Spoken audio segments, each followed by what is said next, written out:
Published 2042 est. 19 November 2017. Updated 2043 est. 19 November 2017. 1 in 10 towns and villages could lose their free cash machines.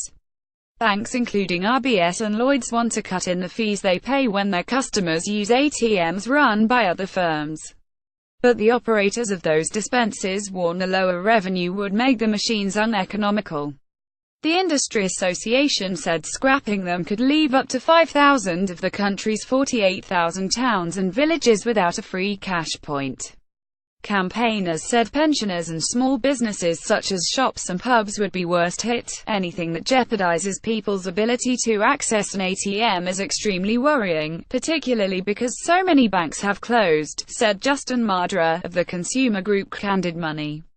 It would be a travesty for those already struggling to access finance if their ATM closes as well. Ron Del Nevo of the ATM Industry Association said it looks like banks are scrambling around for some way of getting their profits back, and they've picked this.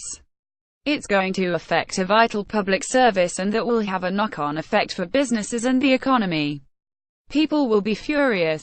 1 in 10 villages could lose their free cash machine as banks want to cut in the fees they pay when their customers use ATMs run by other firms. Banks are typically charged 25p when a customer withdraws cash from a machine outside their own network.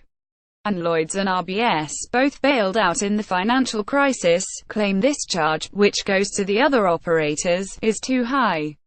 The fees are set by Link, a company owned by high street banks and independent operators such as Cardtronics and NotaMachine. It is consulting on plans to cut fees by 20% over the next 4 years, meaning the independents would get just 20p per withdrawal. The operators say this could force them to shut down sites which are no longer profitable. There are also fears that cash machines which are free to use would start to charge. Insiders said the fee change could save Lloyds as much as £40 million a year. John Howells, chief executive of Link, said he was determined to keep ATMs open in isolated areas, with operators offered an extra 10p per transaction where necessary. But he said fees were too high, encouraging a proliferation of ATMs. Because Link can't take the risk that vulnerable customers will be hit, we will have a premium which can be applied to any area of concern, he added. Link claims that demand for cash is dwindling as payments by card and contactless soar. It cites a forecast by banking lobby group UK Finance that over the next decade, cash payments will fall by 43% to £8.7 billion a year. But the Bank of England's chief cashier Victoria Cleland said last month that cash was not in decline. She said the value of bank notes in circulation last year jumped 10%, hitting more than £70 billion in the festive season. We need to look closely at their claim that this will lead to a reduction in free cash machines.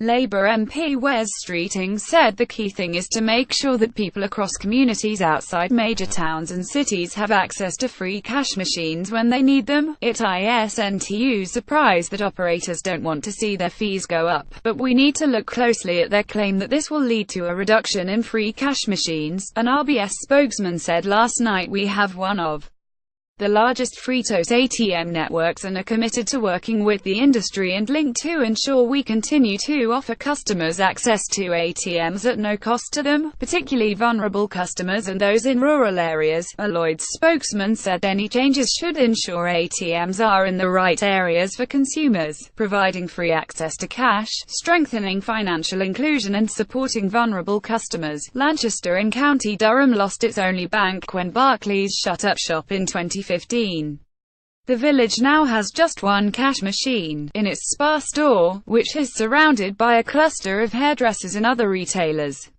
Families and business owners in the village, which has around 4,000 inhabitants, said it would be disastrous if the independently owned ATM disappeared. The banks don't care about villages like this, said Ged Peden, 51, who owns a hardware shop. The independent stores will be crushed if the cash machine goes. The banks are all about profiteering and are just interested in their big branches. Catherine Gander, a 57-year-old teacher, said it would be disastrous if the ATM was taken away because the nearest would then be 3 miles away. She added, I still use cash when I go shopping. The greengrocers only recently started taking cards, and I think the butchers still takes cash. Catherine Gander, a 57-year-old teacher, said it would be disastrous if the ATM was taken away from her village in County Durham because the nearest would then be 3 miles away.